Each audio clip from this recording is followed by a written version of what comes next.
बिस्मिल्लाहिर्रहमानिर्रहीम। अस्सलाम वालेकुम। Welcome back to my channel. उम्मीद करती हूँ आप सब खैरियत से होंगे। आज मैं आपके लिए लेके आई हूँ मटन कढ़ाई की बहुत ही मज़ेदार सी रेसिपी।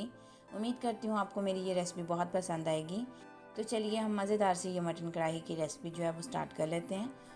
मटन कढ़ाई बनाने के लिए मैंने बकरे का गोश्त लिया है 2 किलो, जो कि है हड्डी समेत। और उसके ऊपर जो है वो मैंने 2 मीडियम साइज़ के स्लाइस्ड अनियन ऐड किए हैं और इसमें मैंने तकरीबन 3 कप पानी ऐड किया है। और साथ ही इसमें मैंने कुछ स्पाइसेस ऐड किए हैं, जिनमें है 1 टीस्पून नमक, हाफ़ टी स्पून लाल मिर्च का पाउडर, 1 टीस्पून ज़ीरा पाउडर, 1 टीस्पून हल्दी, और इसमें मैंने 2 टेबलस्पून लहसुन अदरक का पेस्ट और 3 टेबलस्पून जो है वो हरी मिर्चें डाली हैं। वो मैंने 3 से 4 टुकड़े दालचीनी के लिए और 2 मोटी इलायची जो है वो मैंने इसमें शामिल कर दी हैं। अब मैंने इसमें तकरीबन आधा किलो के करीब जो है वो टमाटर लिए हैं, जो कि हैं मेरे 5 अदद, और उनको मैंने दरमियान में से काट के 2 पीसेस में काट के जो है वो ऐड कर दिया है। अब हम इसे कवर करके 40 से 45 मिनट के लिए कुक करेंगे। और अगर आप इसको इंस्टेंट बनाना चाह रहे हैं तो आप इसको प्रेशर कुकर में भी बना सकते हैं, और प्रेशर कुकर में आप इसको टाइमर जो है वो तकरीबन 10 से 12 मिनट का देंगे।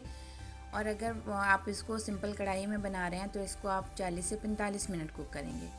और जब आप इसको 40 से 45 मिनट कुक करेंगे तो बीच बीच में हिलाते रहिएगा, ताकि आपका मटन जो है वो नीचे ना लगे। जी तो देखिए हमारा मटन जो है वो बिल्कुल गल गया है। अब मैं इसमें हाफ़ कप के करीब जो है वो ऑयल डाल के इसको अच्छे से कुक करूँगी, और इतना कुक करूँगी कि हमारा मटन जो है वो अच्छे से भुन भी जाए और इसका सारा पानी भी रिड्यूस हो जाए और जो है वो घी सेपरेट हो जाए। जी तो यहाँ देखिए हमारा मटन जो है वो अच्छे से भुन गया है। तो अब मैंने इसमें 1 टीस्पून धनिया पाउडर इस्तेमाल किया है, जिससे इस कढ़ाई की खुशबू जो है वो बहुत अच्छी आती है।